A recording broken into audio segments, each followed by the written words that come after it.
사춘기 자녀의 무심한 태도에 상처받은 부모님 많으시죠?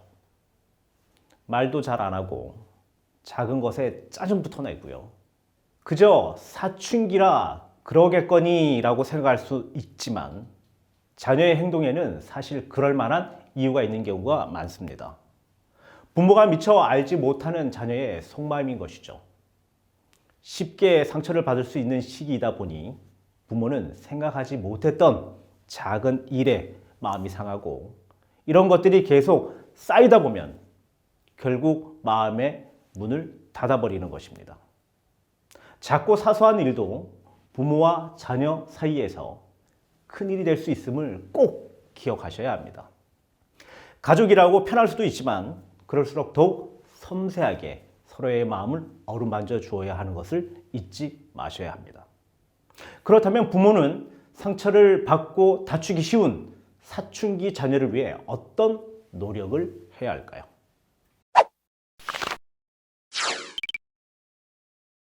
가족 간의 사회 심리를 분석해 보면 그 바탕에는 꼭 지켜주고 싶은 그리고 의지하게 되는 사랑과 애착 심리가 있습니다.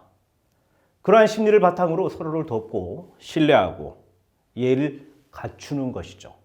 그런데 가족은 너무 허물이 없고 편한 상대가 되면서 기초적인 예의와 배려를 안 하는 경우가 종종 생기게 됩니다. 이럴 때 서로가 바로 잡아주는 행동을 해야 하지만 못하는 경우가 많이 발생이 됩니다.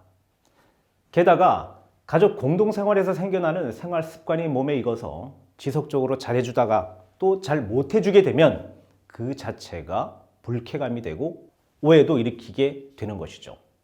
가족인데 이것도 못해줘 라든지 가족이니까 당연한 것이 아니야 라는 식의 배려를 강요받게 되는 것입니다. 저는 이것이 가족의 문제 발단이라고 말합니다.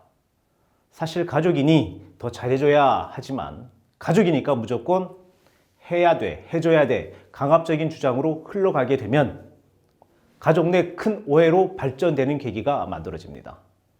이러한 과정에서 가족은 서로에게 민감해지고 과거 본인이 해줬거나 배려했던 것들이 생각이 나면서 억울해지는 것이죠.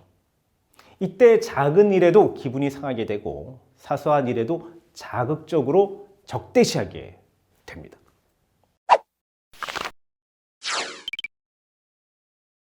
영원히 내 옆에 있어 줄 것만 같은 사람에게 우리는 관심과 노력을 덜 기울이는 경향이 있습니다.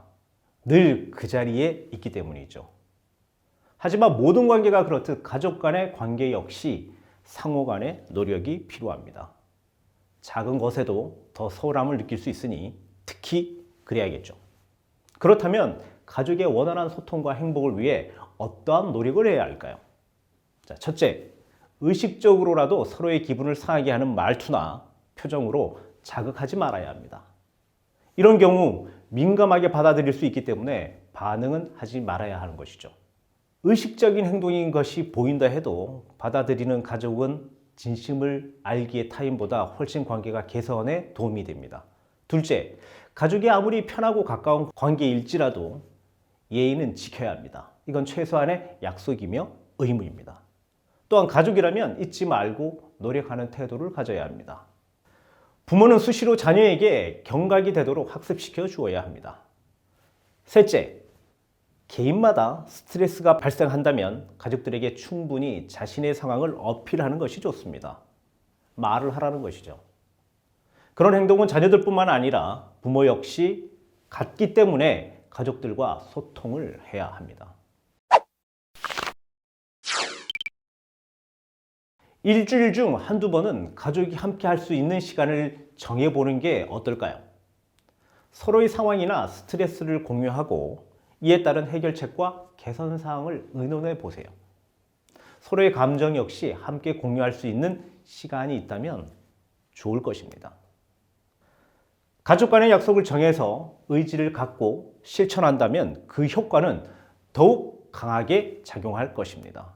이는 가족에게 노력을 하고 있다는 스스로의 의지와 의식이 있어야 합니다.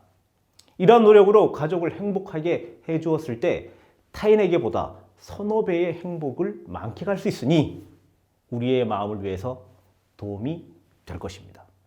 사춘기 자녀 혹은 부모의 위치에 있게 되면 누구나 노력은 해야 합니다. 가족 간에 문제가 생기거나 가족 누군가에 큰 상처를 받게 된다면 결국 가족 구성원인 자신도 타격을 받게 됩니다. 가족 모두가 함께 이끌어주고 도와줘야 가족의 행복도 자연스럽게 만들어지는 것입니다. 사춘기의 자녀가 있는 가정의 경우 가족과 관련된 부정적인 사건이 또한 일어난다면 청소년들은 특히나 부정성이 강해지면서 사고력 저하로도 이어집니다. 이는 과잉적 행동으로 표출될 수 있으니까 주의를 요합니다. 가정은 나 자신임을 잊지 말고 서로를 늘 이해하려는 노력을 꾸준히 해보는 것은 어떨까요? 나의 행복이 자녀의 행복이고 자녀의 행복이 곧 나의 행복이니까요.